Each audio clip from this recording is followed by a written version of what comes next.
সমগ্র ক্লাস অনুষ্ঠিত হয় এবং আমাদের প্রতিষ্ঠান থেকে এখানে কোনো সার্টিফিকেট প্রদান করা হয় না। একাডেমিক্যালি যে কলেজে যে যে প্রফেশনে রয়েছে তো সেই কলেজে পরীক্ষা দিবে। এখানে জাস্ট টিউশন হিসাবে যদি ধরা হয়, অনলাইন টিউশনের মাধ্যমে আমরা পুরো কোর্সটা কমপ্লিট করছি। তো আজকের যে আলোচনা, এখানে পরীক্ষার প্রস্তুতিমূলকই আলোচনা থাকবে, তারপরেও দেখা যাচ্ছে আমাদের যদি ভাইবা হয় সেক্ষেত্রে প্যাথোলজিক্যাল সংজ্ঞা, প্যাথোলজির সংজ্ঞা, শ্রেণী বিভাগ, বিভিন্ন বিষয় নিয়ে আলোচনা করা হয়। এবং আমি চেষ্টা করব আপনারা আজকের ক্লাসে যারা উপস্থিত আছেন, যদি কোনো টপিক আমি যে বিষয়গুলো আলোচনা করছি যদি আপনারা সেটা বুঝতে না পারেন, সেক্ষেত্রে আপনারা মেসেজ অপশন আপনার কমেন্টে সি লিখতে পারেন এবং যদি কোনো কিছু বলার থাকে তাহলে ইউ লিখবেন আর হ্যান্ড রেজ করতে পারেন। তো সর্বপ্রথম প্যাথোলজি আমরা প্রত্যেকেই জানি, আমরা সংজ্ঞাটা আমি আলোচনা করছি, বিভিন্ন সংজ্ঞা রয়েছে। তো চিকিৎসা বিজ্ঞানের যে শাখায় রোগ অবস্থায় কোষ, কলা ও অঙ্গের গঠনগত কার্যগত পরিবর্তন নিয়ে আলোচনা করে তাকে প্যাথোলজি বলে। এখন এই যে সংজ্ঞাটা, এর বিভিন্ন ভাবে আমরা সংজ্ঞাটা দিতে পারি, আবার আমরা পরীক্ষায় লিখতে পারি। রোগ বিজ্ঞান হচ্ছে একটি বিশুদ্ধ প্রাণী বিজ্ঞানের প্রধান শাখা। এই রোগ বিজ্ঞানে যে আমরা প্যাথোলজিও লিখতে পারি। এই শাখায় প্রাণী দেহের বিভিন্ন রোগ লক্ষণ, রোগতত্ত্ব, প্রতিকার ইত্যাদি বিশদভাবে পর্যালোচনা করা হয়। অণুবীক্ষণ যন্ত্রের মাধ্যমে রোগের লক্ষণের সাথে আলাদা করে কোষের পরিবর্তন সম্পর্কযুক্ত করা যায় এবং রোগ নিরূপণের বিদ্যার মাধ্যমে আমরা সেটা বর্ণনা করতে পারি। প্যাথোলজি যদি আমরা এটাকে, যেহেতু এটা গ্রিক শব্দ, দুইটা গ্রিক শব্দ নিয়ে প্যাথোলজি গঠিত। তো দুটা গ্রিক শব্দের প্রথমে হচ্ছে প্যাথোস, এটা হচ্ছে ভোগান্তি, এবং লগোস অর্থ জ্ঞান। অর্থাৎ শাব্দিক ভাবে যদি আমরা প্যাথোলজির অর্থ বর্ণনা করি তাহলে হচ্ছে ভোগান্তি, অর্থাৎ আমরা যে রোগটা চিন্তা করছি তাহলে ভোগান্তির জ্ঞান, আর ভোগান্তি নিয়ে কিন্তু এখানে আলোচনা করা হয়ে থাকে। হোমিওপ্যাথিতে আমাদের এই প্যাথোলজি যে গুরুত্বটা, সেটা আমাদের হোমিওপ্যাথির জন ক্রিশ্চিয়ান ফ্রেডরিক স্যামুয়েল হ্যানিম্যান তার অর্গানন খুব সুন্দরভাবে ব্যাখ্যা করেছেন। খাবার দিও না খেয়ে থাক। কাইন্ডলি আপনারা নিজেদেরকে আনমিউট করুন যাতে ক্লাসটা আপনারা ভালোভাবে শুনতে পারেন। এখানে আমাদের হ্যানিম্যান স্যার কি বলেছেন, অর্গাননে কিন্তু প্যাথোলজি সম্পর্কে একটা ধারণা দিয়েছে। তিনি অর্গাননের, আমরা যদি দেখা যায় এটি অন অ্যাফোরিজম পড়ি, সেখানে লেখা আছে হোমিওপ্যাথিক সায়েন্স অ্যান্ড ফিলোসফি আমাদের ভালোভাবে বুঝতে হবে, কারণ সেখানে কিন্তু প্যাথোলজি গুরুত্ব রয়েছে। সেখানে বলা হচ্ছে শত সহস্র প্রজন্ম, জেনারেশন আফটার জেনারেশন ধরে আমরা ম্যাল ট্রিটমেন্টের ফলে আজ প্রত্যেকটা মানুষ বিভিন্ন জটিল রোগের শিকার হচ্ছে। তো এই সম্পর্কে স্যার আরো সুন্দরভাবে বর্ণনা করেছেন। Chronic disease, part on, organ of মেডিসিনের বিভিন্ন অ্যাফোরিজমে আরো বর্ণনা আছে, সুস্পষ্ট বর্ণনা আছে। এবং কেন ফিলোসফিতে স্যার আরো বেশ কিছু জিনিস বর্ণনা করেছেন এবং তিনি চ্যাপ্টার 1 ও 2-তে তিনি কি করেছেন, যে জটিল রোগের প্রকাশ কিভাবে হয় সেটা নিয়ে তিনি আলোচনা করেছেন। এবং তিনি বর্ণনা করেছেন, কেন স্যার বলেছেন যে রোগের চিকিৎসা দেওয়ার জন্য প্রাচীনপন্থী চিকিৎসকগণের অবশ্যই প্যাথোলজি জানতে হবে এবং প্যাথোলজি জানার জন্য তাদেরকে অবশ্যই সাধনা করতে হবে। এই জন্য হোমিওপ্যাথিতে প্যাথোলজির গুরুত্ব অনেক। কিন্তু দুঃখের বিষয় যে আমাদের যে ডিএসএমএস বিভিন্ন কোর্স কারিকুলামে বিভিন্ন কলেজে এই ক্লাসগুলো আরো উন্নত যদি করা হতো, যদি আমাদের লাইভ 3D মডেলের মাধ্যমে শেখানো হতো তাহলে আমরা আরো সুন্দরভাবে শিখতে পারতাম। তো সেই সমস্যার সমাধান নিয়ে আসছে আমাদের এইচডি হোমিও মেডিকেল একাডেমি। আমরা আমাদের ক্লাস 3D মডেলের মাধ্যমে যেমন শেখানো হয়, তদ্রূপ আমাদের ক্লাসে আমরা ক্লাস শেষে চেষ্টা করি যে প্যাথোলজিক্যাল যে বিভিন্ন সাইট গুলো আছে, যে প্যাথোলজিক্যাল রিপোর্ট গুলো দেখতে হয়, এগুলো নিয়ে আমরা আলোচনা করে থাকি। এবং আজকের ক্লাস শেষেও আমি সেই বিষয় নিয়ে আলোচনা করবো এবং 3D মডেলের মাধ্যমে দেখানোর চেষ্টা করব যে বিষয়গুলো বর্ণনা করা হচ্ছে। প্যাথোলজি রোগের 4টা বিষয় নিয়ে মূলত আলোচনা করে। এই বিষয়গুলো আমাদের খুব ভালোভাবে বুঝতে হবে। 1 নম্বর হচ্ছে কারণ, যেটাকে আমরা বলতেছি এটিওলজি, এবং এই রোগটা সৃষ্টির প্রক্রিয়া কিভাবে হচ্ছে সেটা হচ্ছে প্যাথোজেনোসিস। এরপরে হচ্ছে মরফোলজিক্যাল চেঞ্জ, অর্থাৎ কোষ, কলা ও অঙ্গের গঠনগত যে পরিবর্তন হয় এই বিষয়টাও কিন্তু প্যাথোলজিতে আলোচনা হয়, এবং গঠনগত পরিবর্তনের সাথে এর ক্রিয়ার যে সম্পর্কটা রয়েছে সেটা আলোচনা হয়। তো ক্লিনিক্যাল সিগনিফিকেন্স, তো এই যে চারটা বিষয় আছে, এই চারটা বিষয় আমরা পরিপূর্ণভাবে ধারণা করতে পারি, জানতে পারি, বুঝতে পারি, শিখতে পারি প্যাথোলজির মাধ্যমে। এখন প্যাথোলজির যে শ্রেণী বিভাগ করা হয়, বিভিন্ন জায়গায় বিভিন্ন শ্রেণী বিভাগ রয়েছে, আমাদের অনেকগুলো বই রয়েছে। তো সেই বিভিন্ন বই পড়লে মূলত তিন ভাগে আমরা প্যাথোলজিকে শ্রেণী বিভাগ করে থাকি। একটা যে জেনারেল প্যাথোলজি, সিস্টেমিক বা স্পেশাল প্যাথোলজি এবং ক্লিনিক্যাল প্যাথোলজি। তো প্যাথোলজি বিভিন্ন শাখা রয়েছে, haematology, immunology, microbiology, parasitology, bacteriology, histopathology, mycology, clinical chemistry, clinical pathology, এগুলো আছে। আপনারা এগুলো বই পড়ছেন এবং এর থেকে কিন্তু বিভিন্ন যে ভাইবার সময় বিভিন্ন প্রশ্ন জিজ্ঞাসা করা হয়ে থাকে। এখন প্যাথোলজির বেসিক ডিজিজ সম্পর্কে যখন আমরা জানতে হয়, ধরেন ক্রনিক ইনফেকশন বা প্রদাহ, এটা একদম আমাদের প্রতিনিয়ত জীবনে কিন্তু এটা ঘটে থাকে। ইনফ্লামেশন অর্থাৎ প্রদাহ, দেখেন এই যদি আমরা ছবিটা দেখি, আপনার যদি কেউ দেখতে না পান আমাকে অবশ্যই আপনার বলবেন যে স্যার দেখতে পাচ্ছি না, তাহলে আমি চেষ্টা করব পুনরায় সেটা দেখানোর জন্য। তো আমার মনে হয় আপনার এই ছবিটা দেখতে পাচ্ছেন, একজন কাইন্ডলি বলবেন এখানে কি দেখা যাচ্ছে, আপনারা কি বুঝতে পারছেন?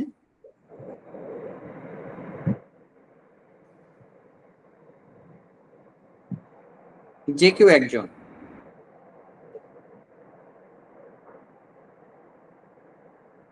আপনি একটু বলুন কি দেখতে পাচ্ছেন।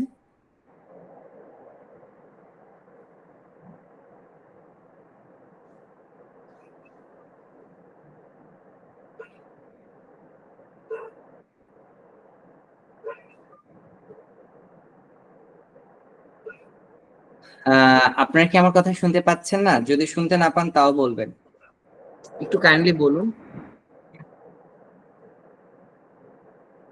আপনারা কি দেখতে পাচ্ছেন। এই যে ছবিটা আপনারা কাইন্ডলি একটু দেখুন, এই ছবিতে আপনারা কি দেখতে পাচ্ছেন, যে কেউ। আপনারা কি দেখতে পাচ্ছেন kindly বলবেন। ওই যে জাতীয় সেমিস্টার দিয়েছিল তালিম শুরু কি হয়েছে, ক্লাস কি আরম্ভ হয়েছে, আরম্ভ হয়নি, তালিম শুরু কি নামটাকে লাগিয়ে তো দেখেন। আমি আপনার কথা বুঝতে পারি না কাইন্ডলি, আপনি মনে হয় ক্লাসে আমি যেটা বলছি আপনারা বুঝতে পারেননি। আপনারা কি স্লাইডটা দেখতে পাচ্ছেন না? যদি স্লাইড দেখতে না পান আমাকে অবশ্যই বলবেন। আমি এখানে একটা স্লাইডে ইনফ্লামেশন অর্থাৎ প্রদাহের মূল কারণ সেটা আপনাদের সাথে আমি আলোচনা করতে চলেছি, এবং এই যে ইনফ্লামেশনটা কতটা মারাত্মক হতে পারে, অ্যাকুইট ইনফ্লামেশন থেকে কিভাবে ক্রনিক ইনফ্লামেশন হতে পারে, এবং এইটা একটা মানুষের জীবন অনেক বড় বিপর্যয় নিয়ে আসতে পারে। এই বিষয়ে আমি আলোচনা করব। যদি আপনারা একটু কাইন্ডলি আমার সাথে সহমত প্রকাশ করেন যে আপনারা কি দেখতে পাচ্ছেন, তাহলে আমার আলোচনা করতে সুবিধা হবে। ডান সাইডের ছবিতে দেখেন আমি একটা সার্কেল দিয়েছি, এখানে আপনারা দেখুন এটা দেখা যাচ্ছে। আপনারা একটু কাইন্ডলি একজন বলবেন আপনারা কি দেখতে পাচ্ছেন এখানে। হ্যাঁ শব্দ আছে ফোর্স।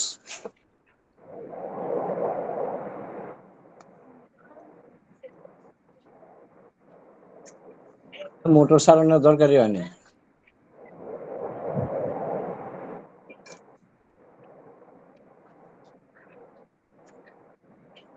এমডি মনিরুজ্জামান স্যার, আপনি কাইন্ডলি আপনি মনে হয় ক্লাসে নেই, আপনি পার্সোনাল কথা বলছেন, আপনি নিজেকে মিউট করুন। এমডি মনিরুজ্জামান, আপনি নিজেকে কাইন্ডলি মিউট করুন, কারণ আপনি যে কথাগুলো বলছেন আমাদের স্টুডেন্টরা অন্যরা বুঝতে পারছে না। Doctor MD Abdur Rahman sir, আপনি কাইন্ডলি একটু বলুন আপনি কি ছবিটা দেখতে পাচ্ছেন?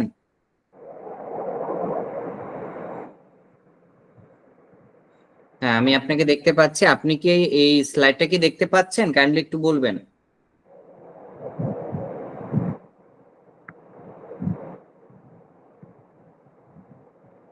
হ্যাঁ, doctor MD Abdur Rahman sir, আপনি বলুন, আপনি কি আমার কথা শুনতে পাচ্ছেন?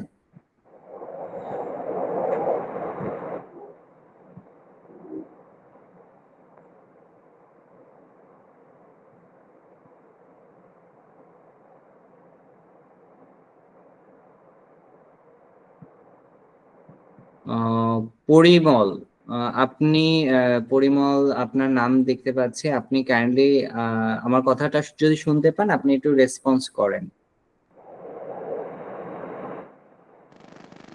হ্যাঁ স্যার, এটা আমি দেখতে পাচ্ছি আপনার একটা হার্মফুল পার্টিকেল আপনার বডিতে ঢুকতেছে। হ্যাঁ, হ্যাঁ, তার এরপরে আপনার যেটা আপনার রিফ্লেকশন হচ্ছে সেটা হচ্ছে সোয়েলিং হচ্ছে, ওই আমাদের টিস্যুগুলি সোয়েলিং হচ্ছে, রেডনেস হচ্ছে এবং পেইন হচ্ছে। এইটুকুই আমি বুঝতে পারতেছি আর কি। ধন্যবাদ স্যার। আমি এতটুকু বলেছেন, খুব ভালো হয়েছে। কারণ কি, এই বিষয়টা আমাদের দৈনন্দিন জীবনে ঘটে থাকে। দেখেন, আমরা প্রত্যেকটা মানুষ আমাদের জীবনে বিভিন্ন সময় আমরা কি করি, আঘাত পাই। কোনো কিছু হুম। আমাদের হাত পায়ে ঢুকে যায়, সেটা কাটা হতে পারে, সেটা লোহা হতে পারে। তো এই যে স্বতঃস্ফূর্ত একটা প্রক্রিয়া, সেটার নামই হচ্ছে প্রদাহ।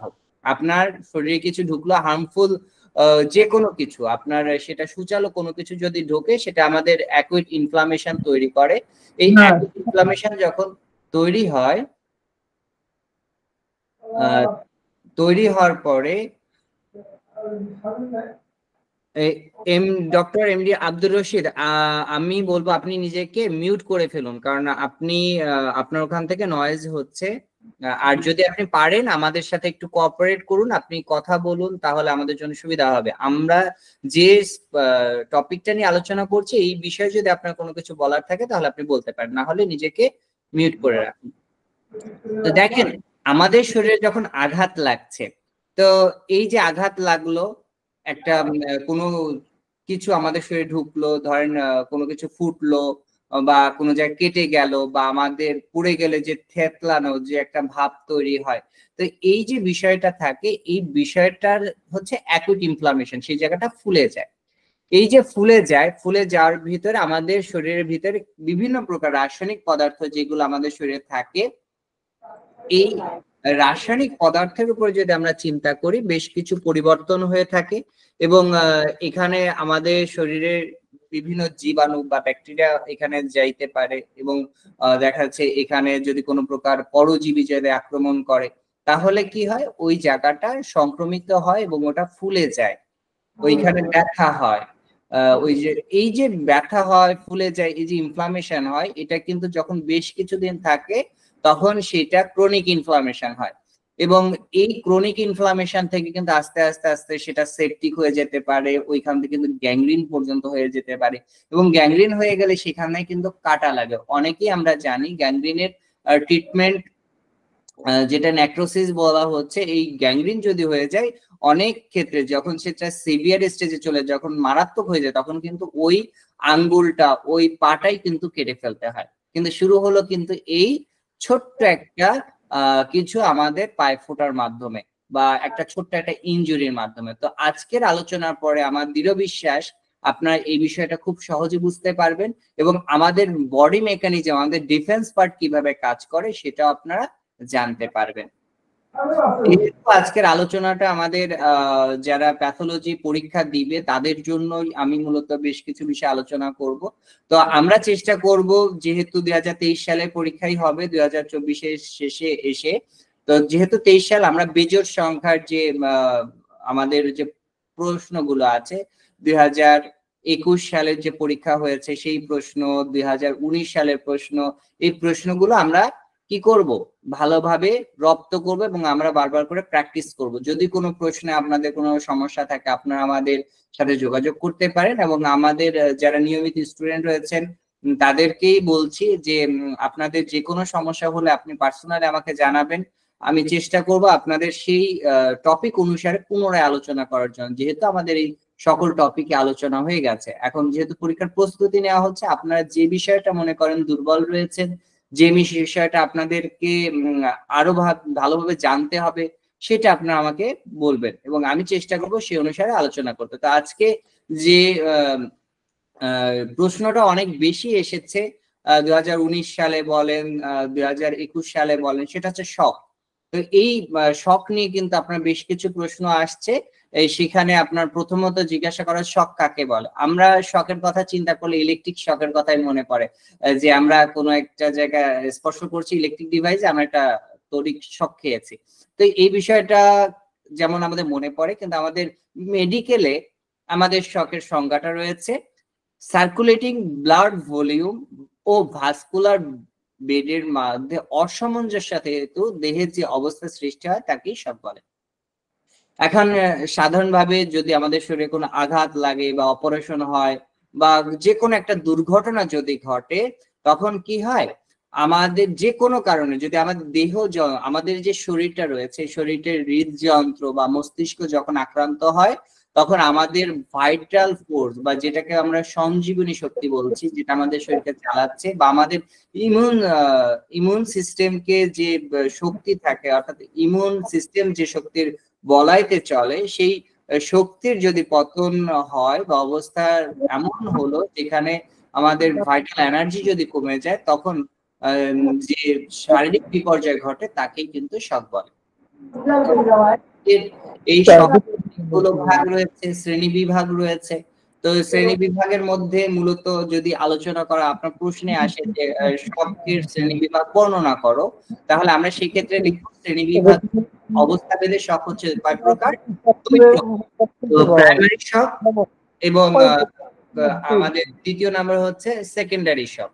তো প্রাইমারি শক, সেকেন্ডারি শক এই দুটো যেমন আমরা লিখবো, সাথে কিন্তু কারণ অনুসারে দেখেন এখানে প্রত্যেকটাই কিন্তু আবার ভাগ রয়েছে, যেমন অবস্থা ভেদে শক দুই প্রকার, প্রাইমারি শক, সেকেন্ডারি শক, এবং কারণ অনুসারে শক তিন প্রকার, সার্জিক্যাল শক, মেডিকেল শক, নিউরোজেনিক শক। আর যদি অন্যান্য ভাবে বলি, অন্যান্য শকের মধ্যে রয়েছে অ্যানাফাইলেটিক শক, হিস্টামিন শক, হাইপোগ্লাইসেমিক। এই যে শকের যে বর্ণনাটা রয়েছে, আপনারা সেই শকের যদি ভালোভাবে পড়েন, তাহলে আমার দৃঢ় বিশ্বাস আপনারা কি করতে পারবেন, আপনারা এই পরীক্ষায় আপনারা এতটুকু যদি লেখেন, আপনারা এই শকের শ্রেণী বিভাগ নিয়ে আপনারা ভালো করতে পারবেন, আমার দৃঢ় বিশ্বাস। এবং শকের শ্রেণী বিভাগ নিয়ে আপনার আরো কিছু প্রশ্ন আসতে পারে পরীক্ষায়। সেই পরীক্ষার যে প্রশ্নগুলো থাকে আপনারা বলতে পারেন, দেখা যায় শক যখন হচ্ছে তখন আমাদের হোমিওপ্যাথিতে আমরা কি মেডিসিন প্রয়োগ করতে পারি, এটা একটা আমাদের মনে জানা বা বোঝার দরকার আছে। তো আপনারা এখান থেকে যারা আমাদের হোমিওপ্যাথিক স্টুডেন্ট আছেন, আমি তাদেরকেই বলবো যারা এই বিষয়ে বলতে পারবেন, যদি হ্যান্ড রেজ করেন যে শক হলে, তো শক হলে আমাদের হোমিওপ্যাথিতে আমরা কোন মেডিসিনটা বেশিরভাগ ব্যবহার করে থাকি, আপনাকে কেউ কি বলতে পারবেন? না হলে আমি বলে দিব।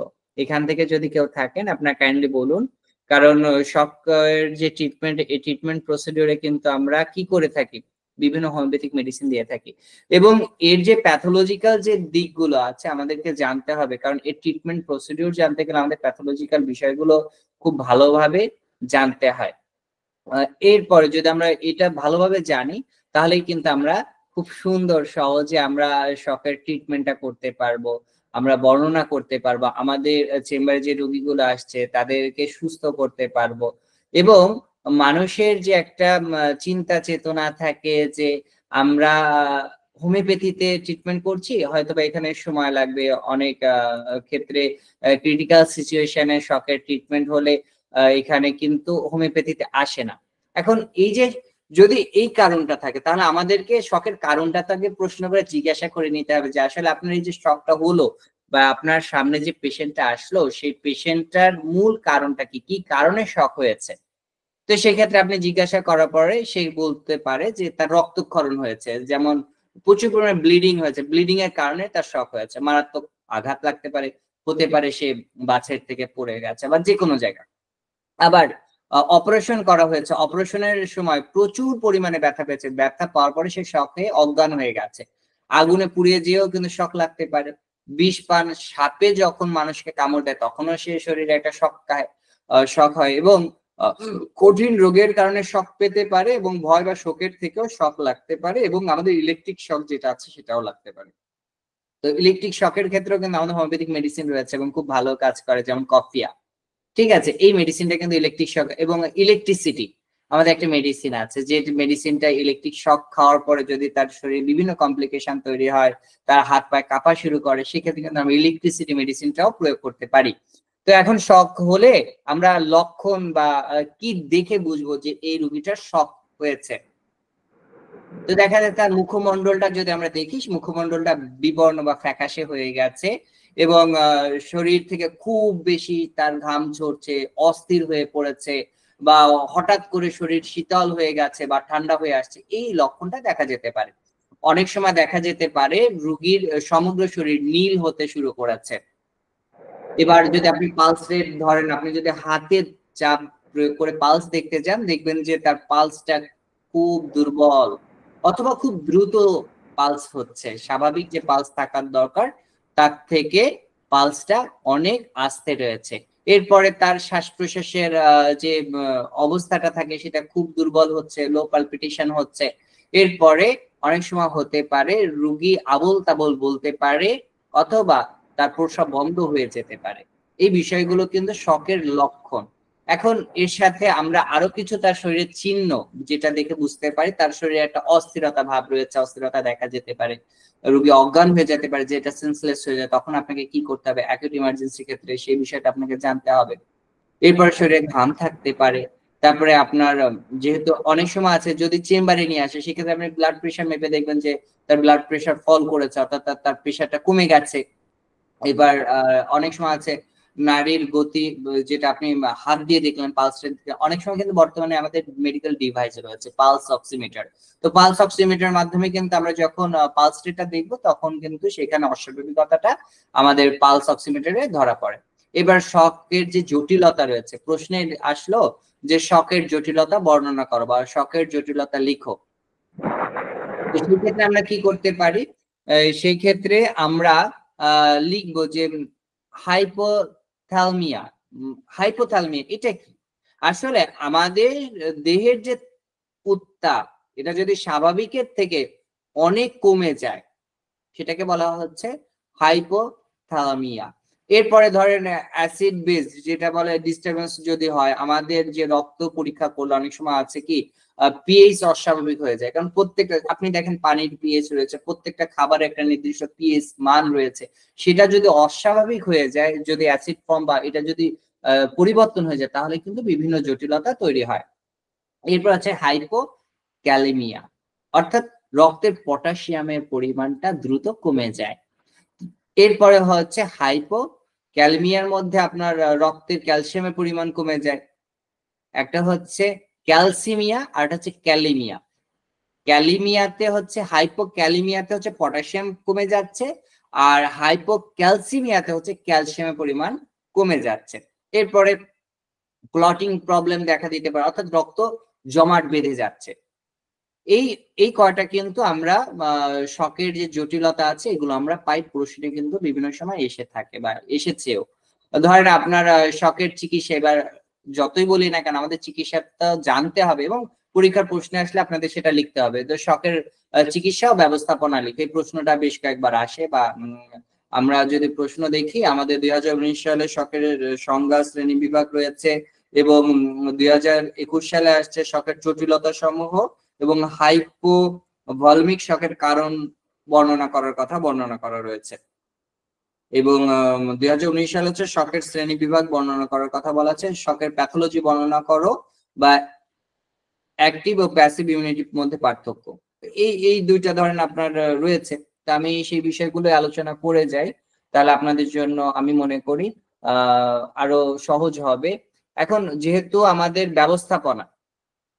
ব্যবস্থাপনা কি, আমাদের সর্বপ্রথম রোগের কারণটা কি সেটা জেনে সেটা দূর করার জন্য আমাদের চেষ্টা করতে হবে। যেমন যদি আমাদের শরীরে কোনো প্রবলেম দেখা যায়, যেটা আপনি যদি দৃশ্যমান থাকে, কোনো একটা জায়গা কেটে গেছে বা প্রচুর ব্লিডিং হচ্ছে, তাহলে আমাকে আগে সেটা বন্ধ করতে হবে, এটা একটা কারণ।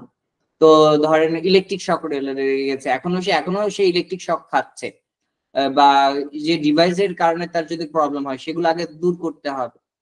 বা আপনার কাছে রুগী নিয়ে আসলো, তো রুগী দেখার পর আপনার কাপড় চোপড়ে দেখতে হবে যদি কোনো প্রবলেম থাকে, কোনো জায়গায় যদি খুলে দেখতে হবে যে সেখানে কোনো সমস্যা আছে কিনা। তারপরে যদি সে নিঃশ্বাস না নিতে পারে, তাহলে তার নিঃশ্বাস নেওয়ার জন্য আপনাদের যে কৃত্রিম ভাবে আমরা অক্সিজেন কিভাবে দিতে পারি এই বিষয়টা খেয়াল করতে হবে। চোখে মুখে আপনি পানির ঝাপটা দিতে পারেন।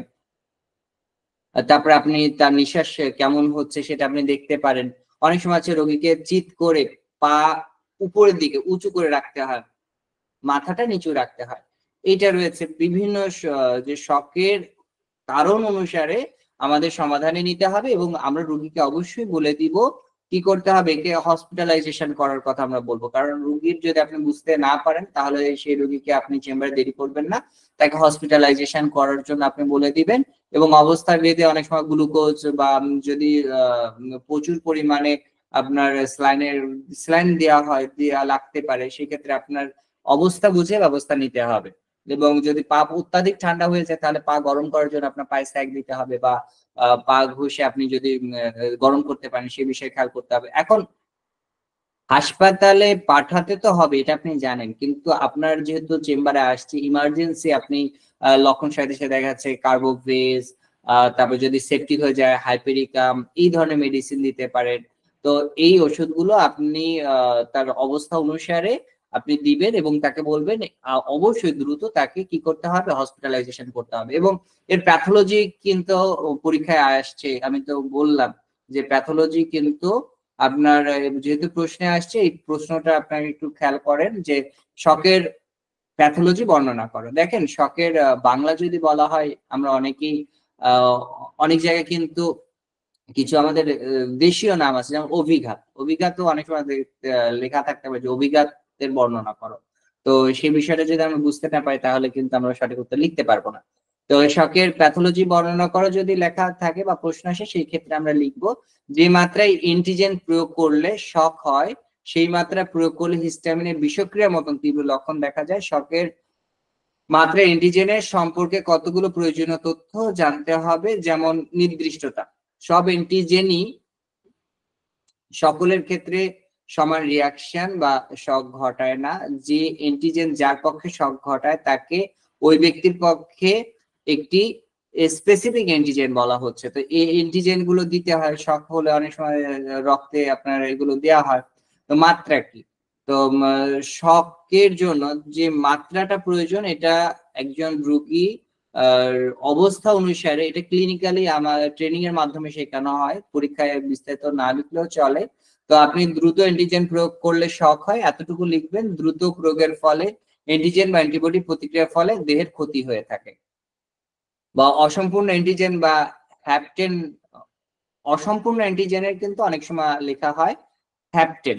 তো এখন যে উপযুক্ত যে অ্যান্টিবডির সঙ্গে যুক্ত হবার ফলে হ্যাপটেন প্রয়োগ হতেও শক হতে পারে।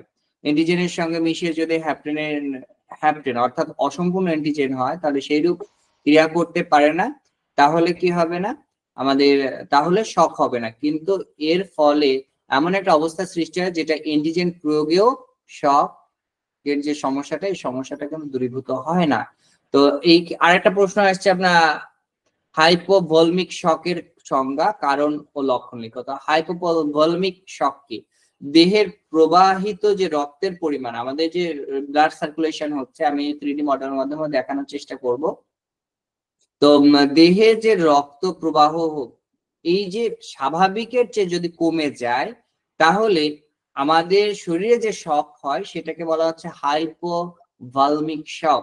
তো এটা কেন হয়, উদাহরণ যদি দেখি যে হেমোরয়েডস অর্থাৎ রক্তক্ষরণ, আমাদের যেটাকে স্ট্রোক বলা হচ্ছে, যদি ব্রেনে রক্তক্ষরণ হয় এটার কারণে কিন্তু শক হচ্ছে। তারপরে ধরেন অনেক পরিমাণ শরীরে ফ্লুইড লস হচ্ছে, যেমন বমি, ডায়রিয়া যদি হয়। তারপরে ধরেন আপনার অপারেশনের পরে বিভিন্ন অ্যানাস্থেসিয়া প্রয়োগ করা হয় না, এই ধরনের অ্যানাস্থেসিয়া প্রয়োগ করলে কিন্তু হাইপোভলমিক শকের তৈরি হয়। অনেক সময় হার্ট অ্যাটাক বা হার্টের গোলযোগের পরেও কিন্তু হাইপোভলমিক শক হয়ে থাকে। তারপর আঘাতের ফলে স্নায়ুজনিত কারণেও হাইপোভলমিক শক হয়ে থাকে। হঠাৎ যদি ভয় পায় বা কেউ যদি নিজে আত্মহত্যা সুইসাইডের জন্য যদি বিষ খায় তাহলে কিন্তু তার শরীরে হাইপোভলমিক শক হয়ে থাকে। এবং অনেক সময় আছে যে মেয়েদের ক্ষেত্রে যদি প্রচুর পরিমাণে রক্তস্রাব মানে ঋতুস্রাব হচ্ছে বা অর্শ তার পাইলস হলো বা সেখান থেকে প্রচুর পরিমাণে অ্যানাল থেকে আপনার ব্লিডিং হলো বা কোনো মায়েরা যদি তার সন্তান প্রসবের আগে যদি সেই বাচ্চাটা গর্ভপাত হয় অর্থাৎ তার যদি গর্ভপাত হয় সেক্ষেত্রেও কিন্তু কি হয়ে থাকে এই ধরনের হাইপোভলমিক শক হয়। এখন এই শক হলে তার শরীরে কি লক্ষণ প্রকাশ পায়? তার শরীরের পেশিগুলো শিথিল হয়ে যায়, ঠান্ডা হয়ে যায়, শ্বাস প্রশ্বাস ধীরে ধীরে চলতে থাকে এবং রোগী অচেতন হয়ে যেতে পারে। অনেক সময় কিন্তু অচেতনের আগের অবস্থা থাকে বা পুরোপুরি অচেতন হয়ে গেছে, সেন্সলেস হয়ে গেছে। এর সময় রোগী যদি তার সেন্স থাকে তাহলে সে পানি খাওয়ার কথা বলতে পারে, কারণ এই সময় পিপাসা লাগে এবং শরীরে সে শীত বোধ করে, যার কারণে সে বলতে পারে যে আমাকে একটা কাপড় দাও বা আমার শীত করছে। সেক্ষেত্রে তাকে কি করতে হবে? ঢেকে দিতে হবে। এবং তার যদি মানে চোখটা যদি ঝাপসা হয়ে যায় তাহলে কিন্তু আপনার দ্রুত হসপিটালাইজেশন করতে হবে, কারণ তার যে প্যাথোলজিক্যাল বেশ কিছু পরীক্ষা রয়েছে সেটা কিন্তু চেম্বারে বসে সম্ভব নয়। এখন এই ক্ষেত্রে হাইপোভলমিক শক হলে আমরা কি করব? আমরা পরীক্ষার সময় দেখা যাচ্ছে যেহেতু এটা প্যাথোলজিক্যাল কন্ডিশন, আপনার মাইল্ড, মডারেট না সিভিয়ার, এই তিনটা ক্ষেত্র রয়েছে।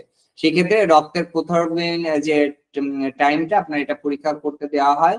এই ক্ষেত্রে আপনার চেম্বারে আসলে আপনি ব্লাড প্রেশার মাপতে হবে এবং নাড়ির গতি দেখতে হবে এবং রেসপিরেশন রেট এবং ডেপথ অর্থাৎ কত দ্রুত তার গভীরতা রয়েছে এবং তার ইউরিনেশন হচ্ছে কিনা বা ইউরিন আউটপুট যদি আপনার দেখা সম্ভব হয়, অনেক সময় প্রবলেম থাকলে সেই ক্ষেত্রে কিন্তু আপনার এগুলো কিন্তু প্রবলেম থাকলে সেগুলো আপনাদেরকে দেখতে হবে। তো এইটা ছিল হচ্ছে হাইপোভলমিক শক অর্থাৎ শক নিয়ে আমার আলোচনা। যদি এই বিষয়টা আমার মনে হয় আপনাদের যতটুকু আলোচনা করলাম, আপনারা যদি এই বিষয়গুলো খেয়াল রাখেন এবং আপনার সাজেশন গুলো একটু ভালোভাবে দেখেন, আমার দৃঢ় বিশ্বাস আপনার শক নিয়ে যদি কোনো প্রশ্ন আসে আপনারা খুব সুন্দরভাবে উত্তর করতে পারবেন। এরপর দেখেন ইনফ্লামেশন যে প্রদাহ আলোচনা করেছিলাম, এরপরে শক অনেক সময় আছে যদি সেপ্টিসিমিয়া হয়ে যায়, গুরুতর অবস্থা দেখা যাচ্ছে ব্যাকটেরিয়া ফর্ম করে যায় বা কোনো জায়গায় যদি পুড়ে যায় বা অ্যাসিড লাগলো, এই ধরনের আমাদের শরীরে যখন স্বাভাবিক যে কোনো আঘাত লাগলো বা সেই জায়গাটা যখন ওই স্থানে যখন ব্যাকটেরিয়া ফর্ম করে অর্থাৎ সেপটিক হয়ে যায়, একভাবে যদি সেপটিক হয় তাহলে সেটাকে সেপ্টিসিমিয়া বলছে। সেপ্টিসিমিয়া হলো একটি গুরুতর অবস্থা যেখানে রক্তের প্রবাহে ব্যাকটেরিয়ার উপস্থিত লক্ষণ ও উপসর্গ সৃষ্টি করে, মানে এখানে কিন্তু ব্যাকটেরিয়া ফর্ম করে গেছে। তো এখানে যদি সেপ্টিসিমিয়া হয় তাহলে ওই রোগীর কিন্তু তাপমাত্রা 101°C মানে 101° থাকবে। আপনি তাপমাত্রা যদি দেখেন তাহলে কিন্তু তার 101 তাপমাত্রা থাকতেছে এবং তার যে লক্ষণ থাকে তার মধ্যে দ্রুত শ্বাস প্রশ্বাস হতে থাকে, তার হৃদস্পন্দন দ্রুত হয়, তার সেই স্থানটা তো প্রচুর পরিমাণে ব্যথা থাকে এবং যেহেতু সেপ্টিসিমিয়া হয়ে যায় তাহলে তার শরীরে আরো কিছু উপসর্গ দেখা দেয় এবং এই রোগীর কিন্তু ট্রিটমেন্ট করতে হবে, প্লাস তাকে প্রতিরোধের জন্য আপনাকে বলতে হবে যে হাত পা ভালোভাবে ধুয়ে ফেলতে হবে খাওয়ার আগে এবং পরে।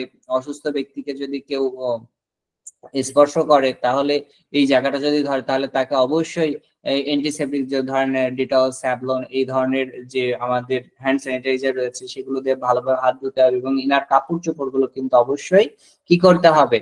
ডিটল বা স্যাভলন দিয়ে ধুইতে হবে। কিন্তু এই রোগীকে ওই স্থানে যেখানে সেপ্টিসিমিয়া হয়ে গেছে ওখানে কিন্তু কোনো প্রকার সাবান লাগানো যাবে না, এই বিষয়টাও কিন্তু আমাদের তাকে বলে দিতে হবে এবং ওই ক্ষতগুলো যাতে শুষ্ক থাকে সেই ব্যবস্থা করতে হবে।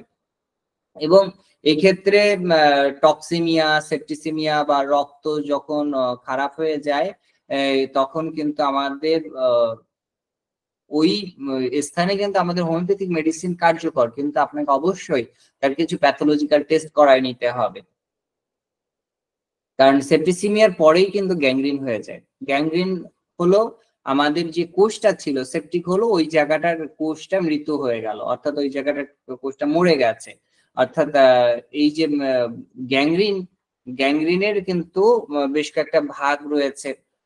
আমরা অনেকেই, আমি একটু আগে আলোচনা করেছিলাম, কারণ গ্যাংগ্রিন 3 প্রকার, একটা শুষ্ক, একটা আর্দ্র, একটা হচ্ছে গ্যাসীয়। এই 3 প্রকার গ্যাংগ্রিন দেখা যায়। এবং গ্যাংগ্রিন হলে সেখানে ব্যথা থাকে, ওই স্থানের আশপাশ কিন্তু গরম থাকে, আবার অন্য স্থান কিন্তু ঠান্ডা হয়ে যায়। অনেক সময় গ্যাংগ্রিন কাদের হয়? যাদের ডায়াবেটিস রয়েছে, যারা অত্যাধিক নেশা করে, বা যাদের হাই প্রেশার রয়েছে, রক্তের চাপ বেশি থাকে, এবং দীর্ঘস্থায়ী যারা কোনো না কোনো রোগে ভুগছে, সেটা সিকেডি হোক বা অন্য কোনো রোগ হোক, বা হার্টের কোনো রোগ হোক, সেই ক্ষেত্রে তাদের ক্ষেত্রে এই রোগগুলো বা গ্যাংগ্রিন বেশি দেখা যায়। মানে তাদের যদি সেপটিক হয় বা সেপ্টিসেমিয়া হয়ে যায়, তারপরে কিন্তু গ্যাংগ্রিন হয়ে যায়। তো এই ক্ষেত্রে গ্যাংগ্রিনের উপসর্গের মধ্যে আপনার যেখানে ব্যথা থাকছে, তার ত্বকটা ফ্যাকাশে হয়ে যায়, পুজ হয়, দুর্গন্ধ হয়, শরীরে জ্বর থাকে, এবং টিস্যু গুলো শুকিয়ে যায়, কালো হয়ে যায়। আপনারা যদি এই ছবিটা ভালোভাবে দেখেন, এখানে পুরোপুরি কালো হয়ে গেছে। তারপরে গ্যাসীয় গ্যাংগ্রিন, আর্দ্র গ্যাংগ্রিনে কি থাকে? ওইখানে পুজ জমা হয়, এবং আর্দ্র গ্যাংগ্রিন যেটা আছে সেটা দ্রুত ছড়িয়ে পড়ে, এবং এটা কিন্তু জীবনে মানে দ্রুত এই রোগীগুলো মৃত্যুর দিকে ঢলে পড়ে। এবং গ্যাসীয় গ্যাংগ্রিন যেটা আছে সেটা কি হয়? আপনার টিস্যুতে গ্যাস, অর্থাৎ গ্যাস জমা হয়, ফুলে যায়, এবং এটাও জীবনের জন্য খুবই হুমকি স্বরূপ। এবং গ্যাংগ্রিনের মূল আমরা কেন হুমকি বলি? কারণ গ্যাংগ্রিন হওয়ার পরে ওই রোগীটার পা কেটে ফেললো বা ওই অর্গান কেটে ফেলার পরে অনেক রোগী কিন্তু আর বেশি দিন বাঁচে না, সে মারা যায়। এবং গ্যাংগ্রিন ছড়িয়ে পড়ার রোধের জন্য মডার্ন মেডিসিন বা অ্যালোপ্যাথিক ডক্টররা কি করে থাকেন? অ্যান্টিবায়োটিক দিয়ে থাকেন, এবং বিভিন্ন অস্ত্রোপচারের মাধ্যমে কি করেন? আপনার এই অঙ্গটা কেটে ফেলে দেয়। দেখেন এখানে যে গ্যাংগ্রিন আলোচনা করলাম, এই গ্যাংগ্রিন আর এক নাম হচ্ছে নেক্রোসিস। তো এই নেক্রোসিস আসলেও কিন্তু আপনার গ্যাংগ্রিনের যে বিষয়টা সেটাই লিখতে হবে।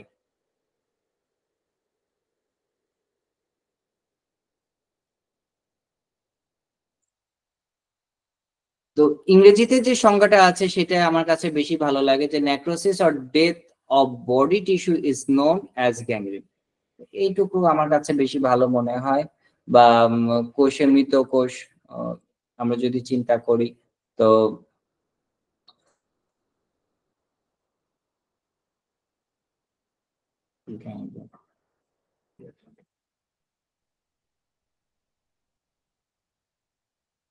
তো এই ক্ষেত্রে আমরা যদি চিন্তা করি, ধরেন আমাদের যে কোনো রোগের ক্ষেত্রে আমরা কি করবো? আগে রক্ত পরীক্ষা বা সিবিসি দেওয়া হয়। তো সিবিসি দিলে আমরা complete blood count, CBC full meaning হচ্ছে কমপ্লিট ব্লাড কাউন্ট। এখানে আপনারা একটু কাইন্ডলি দেখবেন, আমি রুগীটা গ্যাংগ্রিন নিয়ে আসছে আপনার চেম্বারে, কিন্তু আপনি তাকে কি করতে দিলেন? আপনি তাকে পরীক্ষা করতে দিলেন, বা আপনি পরীক্ষার রিপোর্টে দেখা যাচ্ছে সিবিসি কিন্তু কমন থাকে, সিবিসি কমন থাকে।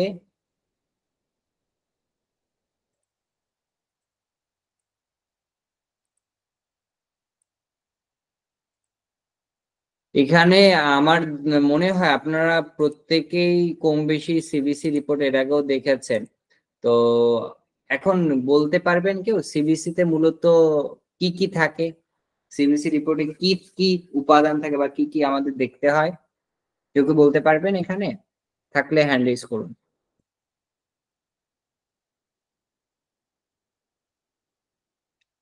ঠিক আছে, আপনার যেহেতু হ্যান্ড রেজ করছেন না, আমি সংক্ষিপ্ত ভাবে বলে দিচ্ছি। আমাদের হোয়াইট ব্লাড সেল, অর্থাৎ শ্বেত রক্তকণিকা, লোহিত রক্তকণিকা, রক্তের বিভিন্ন উপাদান থাকে। এই উপাদান দেখে আমরা বর্ণনা করতে পারি রোগীর কি হচ্ছে বা কোন ধরনের রোগ হতে চলেছে, এটা কিন্তু বর্ণনা করা যায়। কমপ্লিট ব্লাড কাউন্টে মূলত হিমোগ্লোবিনটা থাকে।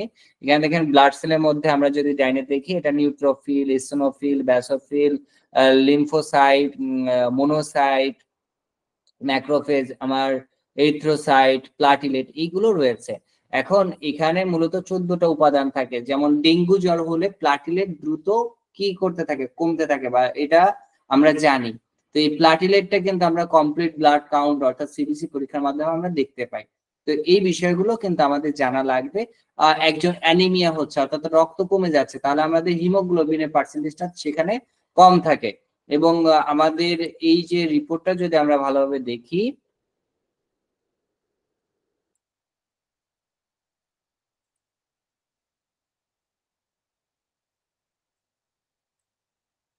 তো আমাদের প্যাথোলজিতে বিভিন্ন টিউব থাকে, এই টিউবগুলো কিন্তু বর্ণনা করা লাগে এবং আমি প্র্যাকটিক্যাল ক্লাসে বর্ণনা করেছিলাম।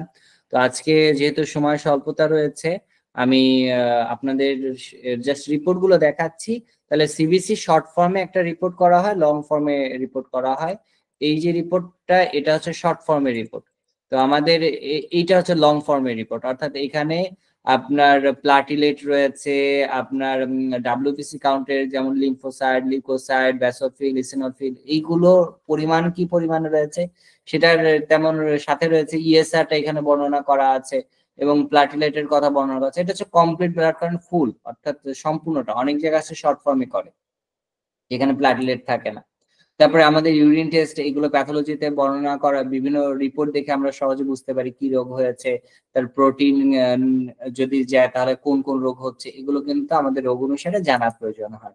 সাধারণত আমরা প্রস্রাব পরীক্ষার মাধ্যমে আমরা কি দেখি, শর্করা, এর মধ্যে কিটোন কি আছে, রক্তে কোনো পয়সা যাচ্ছে কিনা, এগুলো দেখা হয়। এবং স্টুল পরীক্ষা করার মাধ্যমে, স্টুলের মাধ্যমে কোনো প্যারাসাইট আছে কিনা বা অ্যাবনর্মালিটিস আছে কিনা, এগুলো কিন্তু দেখা হয়। অনেক রোগ আছে যেটা জেনেটিক্যাল ডিসঅর্ডার থাকে, সেক্ষেত্রে আমরা সিএসএফ, যে আমাদের সেন্ট্রাল নার্ভাস সিস্টেমের থেকে একটা ফ্লুইড নিয়ে কি করা হয়, আপনার কিছু রিপোর্ট করা হয়, যেটা সেরিব্রোস্পাইনাল ফ্লুইড।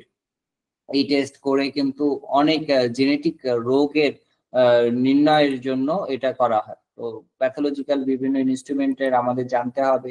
বর্তমানে কিন্তু হেমাটোলজিক্যাল অ্যানালাইজার রয়েছে, এগুলোতে মানে আপনারা যদি সিবিসি রিপোর্টটা দেখেন, কোনটা হেমাটোলজিক্যাল অ্যানালাইজারে, কোনটা অ্যালাইজে মেথডে, কোনটা স্টিপ মেথডে, এগুলো কিন্তু বিভিন্ন যে মেথড গুলো আছে, স্টিপ মেথডে আপনার সাধারণত ইউরিন টেস্ট করা হয়, এগুলো পজিটিভ নেগেটিভ আছে, সেগুলো স্টিপ দিয়ে করা হয়। এগুলো কিন্তু আমরা রিপোর্ট দেখলে বুঝতে পারি। তো লিপিড প্রোফাইল, এগুলো রিপোর্ট বুঝতে হবে। কোলেস্টেরল কেন আছে, এগুলো আমার দৃঢ় বিশ্বাস আপনারা প্রত্যেকেই জানেন। আর তারপরেও এই পরীক্ষার সময় তো এগুলো যে সাবজেক্টটা আপনার বারবার করে আসছে, বিশেষ করে বিজয়ের সংখ্যাগুলো আজকে আগে কমপ্লিট করবেন। কমপ্লিট করার পরে যদি এরপরে জোর সংখ্যা আপনি চিন্তা করবেন, বিশেষ করে 5 বছর যদি আপনি জোর বিজোড়টা আগে কমপ্লিট করতে হবে, এরপরে জোর সালগুলোর মধ্যে যে প্রশ্নগুলো আসছে সেগুলো যদি আপনারা কমপ্লিট করেন, আমার দৃঢ় বিশ্বাস পরীক্ষার সকল প্রশ্নে আপনারা সহজে উত্তর দিতে পারবেন। তো হরমোন পরীক্ষা T3, T4, TSH এইগুলো রয়েছে। তো এই রিপোর্ট গুলো কেন করতে হয়, কি জন্য করতে হয়, এগুলো ক্লাসে বিশদভাবে আলোচনা করা হয়েছে। এবং আপনারা যারা আজকে নতুন আছেন তাদের জন্য আমি বলছি, এভাবে আমাদের প্রত্যেকটা রিপোর্ট এক একটা ডিজিজ অনুসারে কি পরীক্ষা করতে হয়, কি রিপোর্ট করা লাগে, সেগুলো যেমন আলোচনা হয়েছে। এবং আমরা 3D মডেলের মাধ্যমে আমাদের ক্লাসে আলোচনা করেছি। এবং আমি এখন আপনাদের 3D মডেলের মাধ্যমে যে ইনফ্লামেশন যে বিষয়টা রয়েছে, এই বিষয়টা আমি দেখানোর চেষ্টা করব। আমার দৃঢ় বিশ্বাস আপনারা 3D মডেলে যখন এই বিষয়টা দেখবেন, তখন আপনারা আরো সহজে উপলব্ধি করতে পারবেন যে আমাদের বডি মেকানিজম কত সহজে এই এক একটা রোগ, একটা সমস্যার সমাধান করে ফেলে। কিন্তু আমরা বুঝতে পারি না। আমরা ওষুধের প্রতি প্রথমে বেশি, বর্তমান সময়ে যদি দেখা যায় যে অধিকাংশ মানুষ রোগ হওয়ার সাথে সাথেই, জ্বর আসার সাথে সাথে তারা একটা নাপা এক্সট্রা বড়ি খাচ্ছে বা নাপা ওষুধ খাচ্ছে, কিন্তু জ্বরটা কেন হলো সেটা কিন্তু কেউ দেখছে না। তা আমি চাইবো যে আপনাদের এখানে আমাদের আজকে ক্লাসে যারা আছেন, অন্ততপক্ষে যে কোনো রোগ হলে সেই রোগটা কেন হচ্ছে, কি কারণে হচ্ছে, এটা আমরা আগে জানার চেষ্টা করবো। যদি এটা জানতে পারি তাহলে কিন্তু রোগীকে আরোগ্য করা খুব সহজ হবে। তো আপনারা কি দেখতে পাচ্ছেন? কাইন্ড একজন যদি দেখতে পান আমাকে একটু জানাবেন। স্ক্রিন শেয়ার হয়েছে কিনা?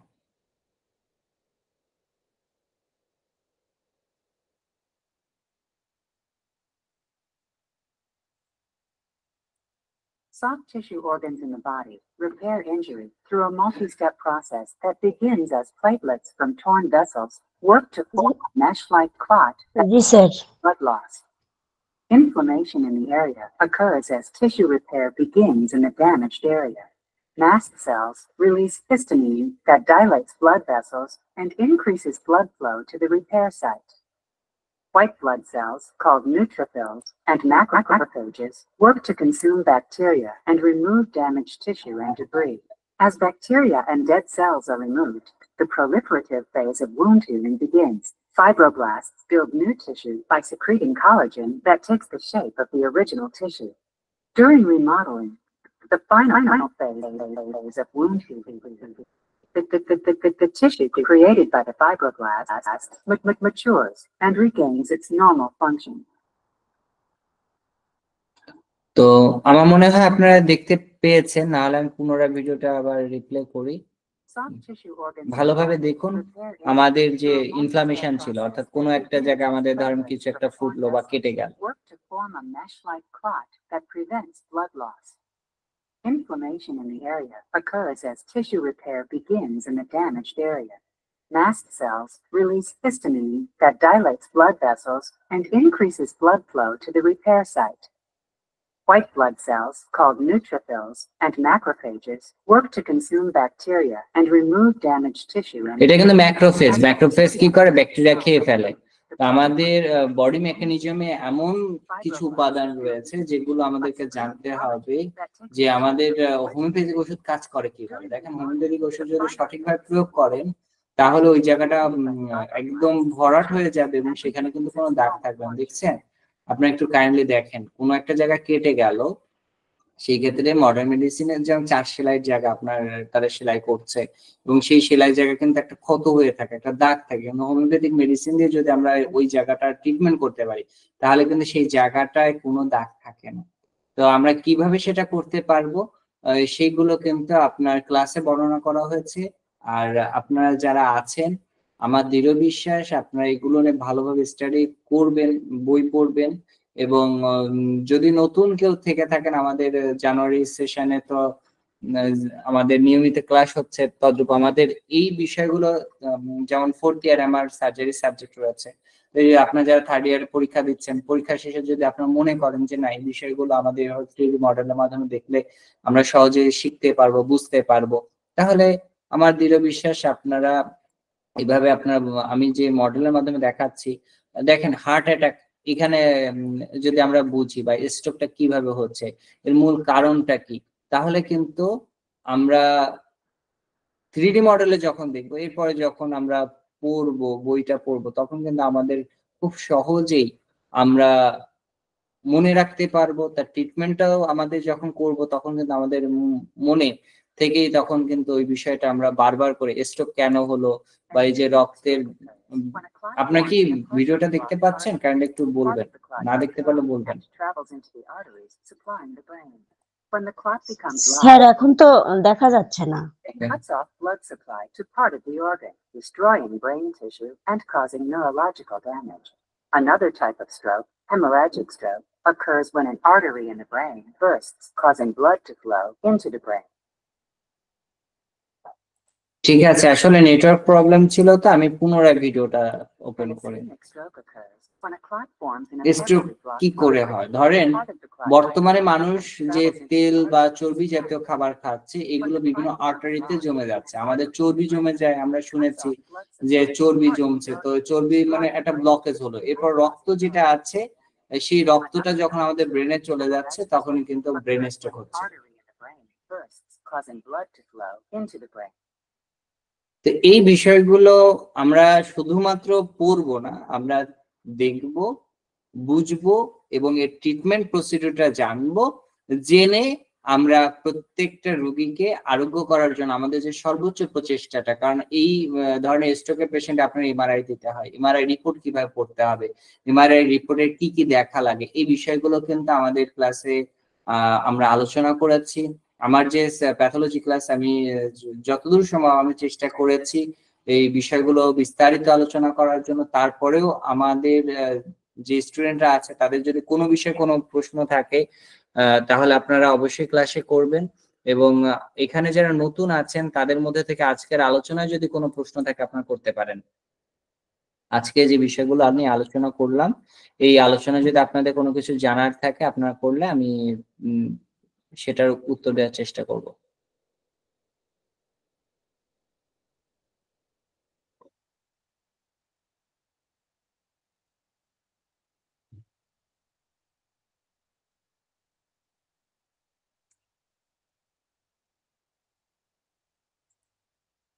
বা আপনারা এর কাছে এই ক্লাসটা দেখার পর আপনাদের কাছে কেমন লাগছে, বা যারা নতুন আছেন আমাদের এই ক্লাসে এর আগে কখনো ছিলেন না, আপনারা কাইন্ডলি বলেন, আপনাদের মতামত প্রকাশ করতে পারেন, আপনাদের কেমন লেগেছে বা আপনি বলতে পারেন। জি, জি স্যার, আমি যুগল বলছিলাম। জি, নমস্কার স্যার। হ্যাঁ, বলুন। যে এখানে আমার একটু জানার ছিল, এই লিঙ্কটা আমরা আগে পাই নাই, আজকে পেলাম আর কি। এটা কিভাবে পেতে পারি? আহ ধন্যবাদ আপনাকে।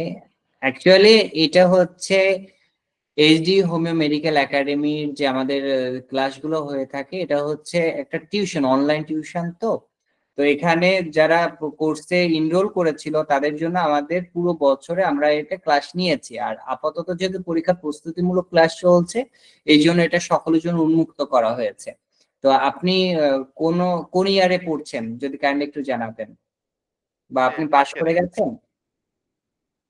না, না, হ্যাঁ, থার্ড ইয়ার। থার্ড ইয়ারে আছেন। ঠিক আছে, আমাদের আপাতত পরীক্ষার প্রস্তুতিমূলক যে ক্লাসগুলো হচ্ছে এখানে সকলের জন্য উন্মুক্ত করা আছে। আপনারা যে ক্লাসগুলো আছেন, যে লিঙ্কে যেভাবে পেয়েছেন আপনারা সেভাবেই কিন্তু লিঙ্কগুলো পাবেন। আপনি কিভাবে লিঙ্কটা পেয়েছেন যদি আমাকে জানান, তাহলে আমি আপনাকে সাহায্য করতে পারবো। আমরা লিঙ্কটা পাইতে এখানে ওই যে আমাদের একটা এখানে গ্রুপ একটা আছে, হোয়াটসঅ্যাপের একটা গ্রুপ আছে, ওই গ্রুপে আমরা লিঙ্কটা। হ্যাঁ, ধন্যবাদ। তাহলে ওই লিঙ্ক এইভাবে আপনি পাবেন, যতদিন পরীক্ষার যে প্রস্তুতিমূলক যে ক্লাসগুলো আছে সেগুলো দেয়া হবে এবং আপনারা এটা পাবেন। তো আমাদের এই ক্লাস তো যেহেতু আজকে প্রথম করলেন, আপনার কাছে কেমন লাগছে, বা আমাদের ক্লাসের যে যে বিষয়গুলো দেখানো হলো বা যেভাবে আলোচনা করা হলো, আপনার মতামতটা যদি দিতেন। যে স্যার, ভালোই ভালোই লাগলো এটা ক্লাসটা। এটা তো প্রথম দিকে যদি আমরা ওটাতে নিতে পারতাম ক্লাসটা, তাহলে আমাদের জন্য, আমার জন্য ভালো। ধন্যবাদ আপনাকে। পরিমল নাথ স্যার, আপনি যদি হ্যাঁ স্যার, আমার খুবই ভালো লাগছে। তো এই যে এই যুগল ভাই যে বললো যে আমরা যদি আরো কিছু ক্লাস করতে পারি তাহলে আমিও থার্ড ইয়ারে আছি, এবার পরীক্ষা দেবো আর কি, ফাইনাল। তো আপনারা যে গ্রুপে পেয়েছেন, কাইন্ডলি আপনাদের নাম্বারটা যদি আপনারা দেন তাহলে আমরা সেটা নোট করে রাখবো, পার্সোনালি আমরা লিংক দিয়ে দিব উন্মুক্ত ক্লাসে। আপনারা মেসেজে আপনাদের নাম এবং নাম্বারটা দিবেন। ও তাইলে আমাদের গ্রুপে ওই নাম আর নাম দিয়ে দেব নাকি?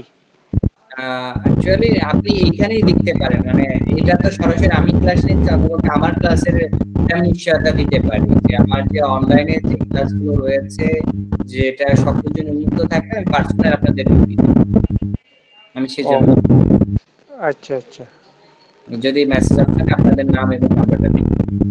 আচ্ছা আচ্ছা, ঠিক আছে, আমি দিয়ে দেব। ঠিক আছে। স্যার আসসালামু আলাইকুম। ওয়ালাইকুম আসসালাম, বলুন। আর প্রশ্ন ছিল আমার, যে ব্রেন স্ট্রোক হওয়ার আগের লক্ষণগুলি একটু জানতে চাচ্ছি। খুব সুন্দর। তো আমার দৃঢ় বিশ্বাস, তো আপনি যেহেতু এইটা নিয়ে বলছেন ব্রেন স্ট্রোকের, আপনার মতো আপনি কি জানেন সেটা একটু বর্ণনা করেন, তারপর আমি করব, অবশ্যই করব। আপনি একটু বর্ণনা করুন, আপনি যে বিষয়টা আপনার কাছে মনে হচ্ছে ব্রেন স্ট্রোকের কি কি লক্ষণ আপনার মনে পড়ে। কারণ আমরা তো স্ট্রোক জিনিসটা খুব সহজে আমরা শুনেছি না, আমরা অনেকবারই তো শুনেছি।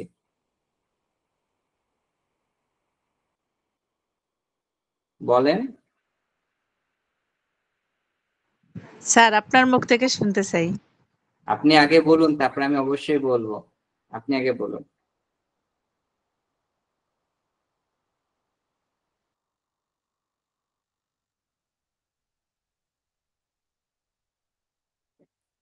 এটাই কিন্তু আমাদের সমস্যা, আপনি যেটা জানেন আমি তো বলবো, আমি বললাম তো আমি বলবো, কিন্তু আপনারা যেটা জানেন আপনারা একটু বলবেন না।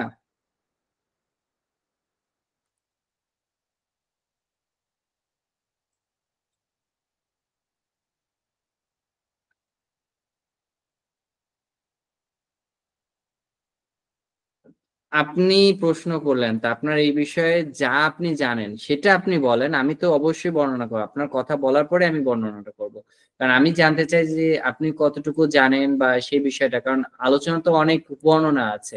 তো আপনার যতটুকু জানেন, দেখা যাচ্ছে ব্রেন স্ট্রোক বা যেটা ব্রেন আমরা বলে থাকি, এর কারণ, সিমটম, তো এই বিষয়গুলো এক হচ্ছে পরীক্ষার জন্য জানা, আর একটা হচ্ছে আমার রুগী দেখার জন্য জানা। এই দুইটা কিন্তু সম্পূর্ণ আলাদা। এখন আপনি আমাকে এটা আগে বলেন যে আপনার যে জানার আগ্রহটা, এটা কি পরীক্ষা লেখার জন্য হবে না সার্বিকভাবে রুগী ট্রিটমেন্ট করার জন্য হবে? যেটা আপনার কাছে মনে হয়, যেটা আপনি জানতে চান, সেটা কিন্তু ভালোভাবে ক্লিয়ার করতে হবে যে আমি এই জন্য জানতে চাচ্ছি। রোগী দেখার জন্য। রুগী দেখার জন্য। যাক, এই যে আপনি বললেন, এবার আপনার কাছে দেখেন ব্রেন স্ট্রোক হলে আমি এখনো বলবো, আপনি যদি বলেন আপনি বলতে পারেন, তারপর কিন্তু আমি এমনি বর্ণনা করব, আপনার যা মনে চায় আপনি বলেন, আপনার কাছে কি মনে হয় আপনি বলেন, তারপর আমি বলছি।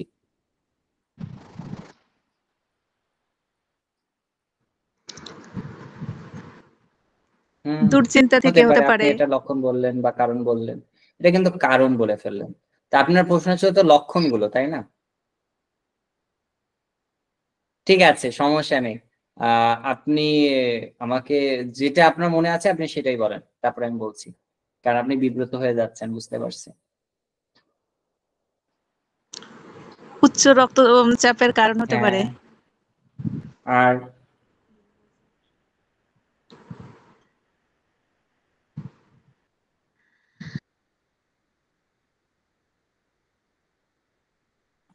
দেখেন আপনার কথাটা ঠিকই আছে। দেখেন, প্রথমত উচ্চ রক্তচাপ, ব্রেন যে স্ট্রোক হয় তার অন্যতম কারণ হচ্ছে উচ্চ রক্তচাপ, তারপর মানসিক প্রেশার, মানসিক চাপ, বিষণ্ণতা, তারপর আমাদের কোলেস্টেরল বেড়ে যাওয়া, ঠিক আছে, কার্ডিওভাস্কুলার বিভিন্ন রোগ হওয়া বা মস্তিষ্কের ক্ষমতা যাদের কমে যাচ্ছে, এই ধরনের যদি কোনো প্রবলেম থাকে, তাহলে কিন্তু ব্রেন স্ট্রোক তাদের সম্ভাবনা থাকছে।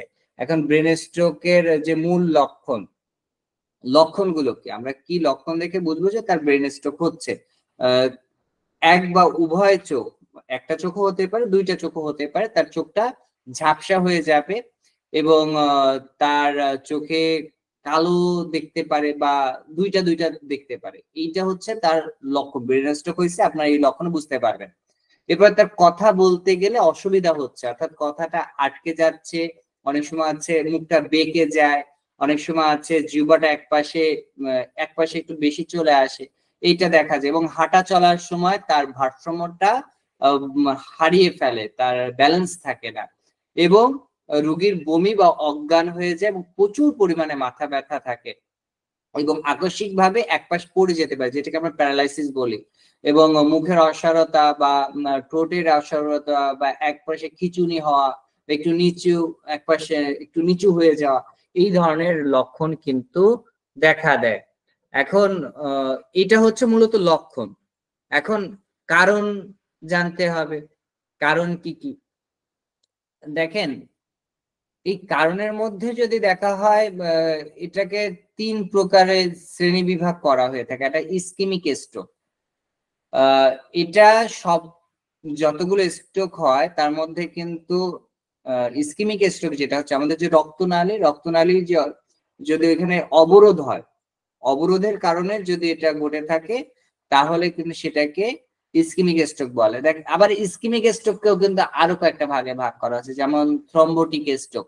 এখন থ্রম্বোটিক স্ট্রোক, ওই যে বললাম না চর্বি, চর্বি জমে যদি যায় আমাদের আর্টারি বা ধমনীতে, আমাদের যে চর্বি জমে গেল, চর্বি জমার কারণে সেখানে থ্রম্বোস হলো বা রক্তের প্রবাহে বাধা হলো, ওই বাধার কারণে সেটা যদি হার্টে চলে যায় তখন কিন্তু হার্ট অ্যাটাক হচ্ছে, ব্রেনে গেলে ব্রেন স্ট্রোক হচ্ছে।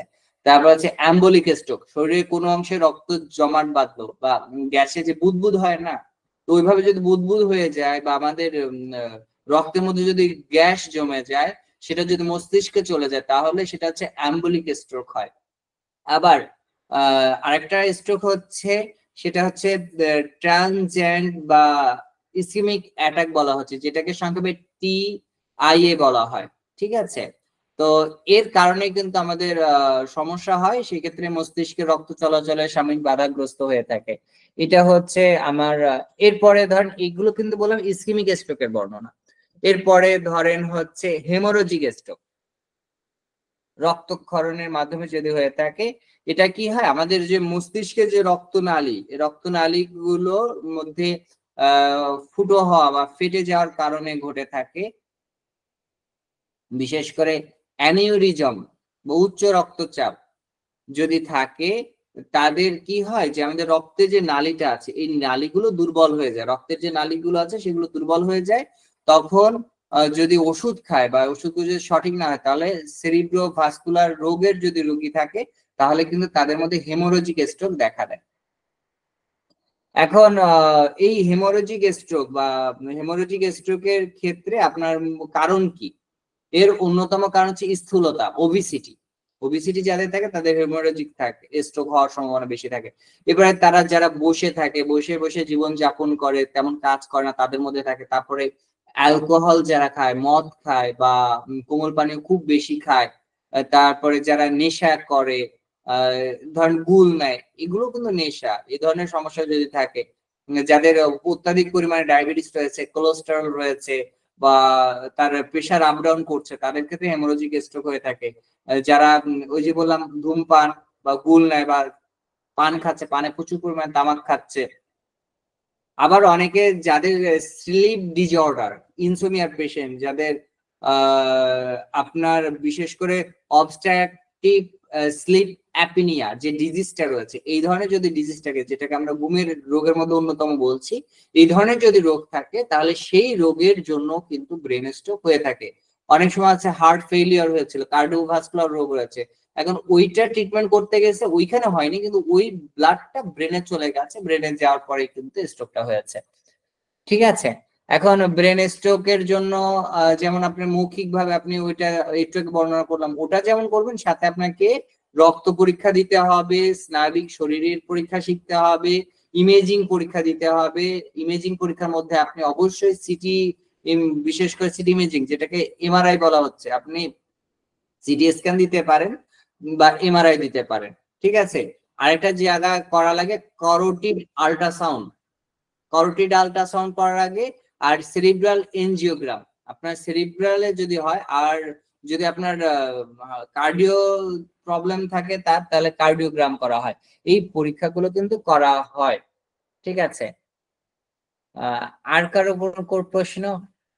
আমার, আপনি কি আপনার উত্তরটা পেয়েছেন, বুঝতে পেরেছেন? অসংখ্য ধন্যবাদ আর কারো কোনো স্যার। প্রশ্ন? একটা প্রশ্ন ছিল, হ্যাঁ বলুন। স্লিপ প্যারালাইসিস এটা কি? হ্যাঁ, স্লিপ প্যারালাইসিস এটা কি? এটা কি আপনি কি জানেন সেটা বলেন।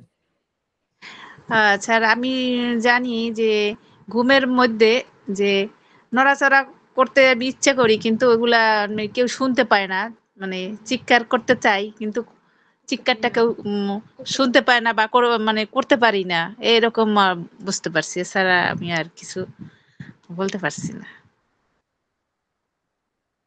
হ্যাঁ ধন্যবাদ। আপনি যেটা বলেছেন সেটা তো অবশ্যই ঠিক আছে, কিন্তু স্লিপ প্যারালাইসিস আসলে এটার অনেক বড় একটা প্রবলেম। ঠিক আছে, এর সিমটম রয়েছে, এর কজেশন রয়েছে, এর ট্রিটমেন্ট প্রসিডিউরটা জানতে হবে। আমি সংক্ষেপে বর্ণনা করব। ঠিক আছে, আমার মনে হয় এই স্লিপ প্যারালাইসিস নিয়ে আর কারো কোনো, এখানে যারা আছেন আপনাদের মধ্যে থেকে কারো কোনো কিছু এই বিষয়ে কেউ অবগত আছেন, সেটা একজন যদি বলেন। স্যার আসসালামু আলাইকুম। ওয়ালাইকুম আসসালাম, বলো। স্যার আমি এটা বলবো না, আমি আজকে আপনাদের ক্লাসে নতুন জয়েন করেছি। কোনো এক ছোট ভাইয়ের কাছ থেকে লিঙ্ক পেয়েছি, সো আমি ডিএসএমএস কমপ্লিট করে এখন প্র্যাকটিস লাইফ চলতেছে। আসলে স্যার আমি প্যাথোলজি সম্বন্ধে অত ভালো জানি না, কিন্তু জানার খুব ইন্টারেস্ট। আজকে ক্লাসটা ভালো লাগছে এবং আমি মনে করছি যে কিছু শিখবো ইনশাল্লাহ, আশা রাখা যায়। কিন্তু আসলে কোর্স কিভাবে কি আমি তো কিছুই জানি না, শুধু আপনি যা বলছেন আজকে মনোযোগ দিয়ে শুনছি, এই আর কি।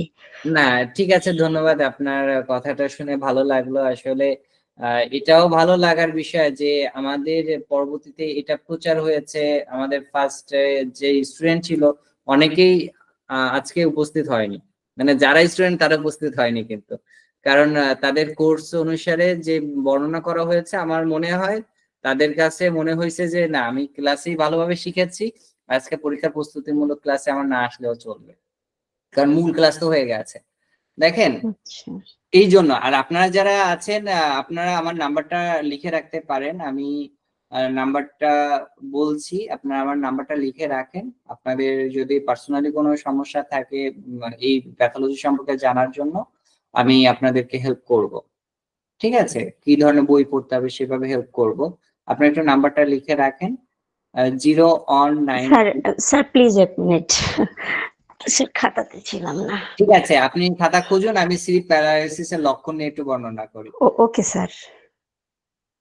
ঠিক আছে, স্লিপ প্যারালাইসিস কিন্তু সকলের জন্য একরকম হয় না, এক একজনের ভিতরে এক এক রকম দেখা যায়, বিশেষ করে কিশোর বয়সে যারা আছে তাদের মধ্যে এক ধরনের দেখা যায়, যখন 20 থেকে 30 বছর পার হয়ে যায় তখন তাদের মধ্যে আর এক ধরনের লক্ষণ দেখা যায়। সাধারণত স্লিপ প্যারালাইসিসের অন্যতম যেটা লক্ষণ সেটা হচ্ছে নড়াচড়া করতে পারে না বা কথা বলতে অক্ষমতা থাকে। এটার আরেকটা নাম হচ্ছে অটোনিয়া, আমরা যদি মেডিকেলে বলা হয় অটোনিয়া ডিজিজ, ঠিক আছে? স্লিপ প্যারালাইসিস এটা থেকে আপনার মেডিকেল টার্মিনোলজিতে বেশি ব্যবহার করা হচ্ছে অটোনিয়া সম্পর্কে। সেই ক্ষেত্রে কি থাকে, তার লক্ষণ থাকে শ্বাস নিতে কষ্ট হচ্ছে, অনেক সময় আছে এই ধরনের রোগী যাদের স্লিপ প্যারালাইসিস হয় তারা হ্যালোসিনেশনে ভোগে, এমন কিছু দেখে বা এমন কিছু শোনে যেটা আর কেউ শোনে না, যেটা সেখানে নেই। তার বুকে একটা চাপা বোধ থাকে, শ্বাস রোধ অনুভূত থাকে, তারপরে নিজের অনেক সময় আছে কি রোগী সারাদিন যেটা চিন্তা করে তার মধ্যে একটা ভয় ভয় আতঙ্ক থাকে, তার মাঝে মাঝে তার মনে হয় তার শরীরটাই না শরীরের মধ্যে নেই, মানে শরীরটা থেকে শরীর আলাদা হয়ে গেছে। এই ধরনের তার যে সিমটম গুলো আছে সেগুলো কিন্তু স্লিপ প্যারালাইসিসের মধ্যে থাকে। তো আমার মনে হয় আপনার অটোনিয়া যে ডিজিজটা আছে এটা ভালোভাবে স্টাডি করেন, তাহলে আপনাদের এর উত্তর আরো সহজে পাবেন। স্যার নাম্বার বলতে পারেন প্লিজ। 0192 77 96522 0192 77 96522। কাইন্ডলি আপনারা যারাই আমার হোয়াটসঅ্যাপে নক থ্যাংক ইউ স্যার। হোয়াটসঅ্যাপে নক করার আগে আপনার পরিচয়টা দিবেন, আপনি যে সমস্যাটা নিয়ে আমার সাথে কথা বলতে চাচ্ছেন সেটা লিখবেন, লেখার পরে আমি আমার যে ফ্রি টাইম থাকে সেই সময় আমি কল ব্যাক করবো এবং আপনার যে প্রশ্নটা থাকে বিশেষ করে প্যাথোলজি ক্ষেত্রে আমরা কি কি বই পড়তে পারি, কোন বিষয়ে আপনার পড়লে আরো ভালো হবে সেই বিষয়টাই কিন্তু আমি আপনাদেরকে পার্সোনালি বলে দেবো, কোনো সমস্যা নেই। আর আপনারা যদি চান যে আমাদের এই কোর্সে কিভাবে ভর্তি হবেন, যেমন যারা আপনারা যারা পাশ করে গেছেন তারা যদি মনে করেন তো সেক্ষেত্রে আমাদের এই কোর্সটা আপনি কিনে নিতে পারেন, শুধু একটা সাবজেক্ট ওয়ারি এটা আপনি কিনতে পারেন এবং টোটাল ক্লাসটা দেখতে পাবেন এবং লাইভ ক্লাসে যদি আপনি চান আপনি অ্যাটেন্ড করতে পারেন, সেই সুযোগটা করে দেওয়া হবে। আবার আমাদের একাডেমিক যে বিষয়টা রয়েছে, স্যার নাম্বারটা প্লিজ আরেকবার বলেন। 0192 77 96522। জি স্যার, থ্যাংক ইউ।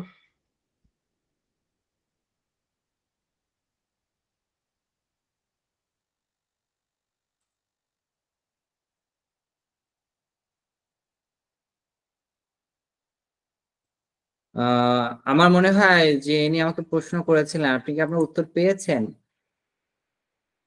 যদি না পান তাহলে আমাকে জি আরো স্যার, বলতে হবে। জি স্যার পেয়েছি।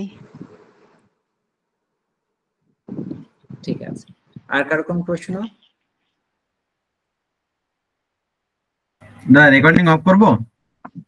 হ্যাঁ, এর মাঝখানে বেশ কিছু কথা আছে তো এগুলো আপনি বাদ দিয়ে দিন কিন্তু পরে।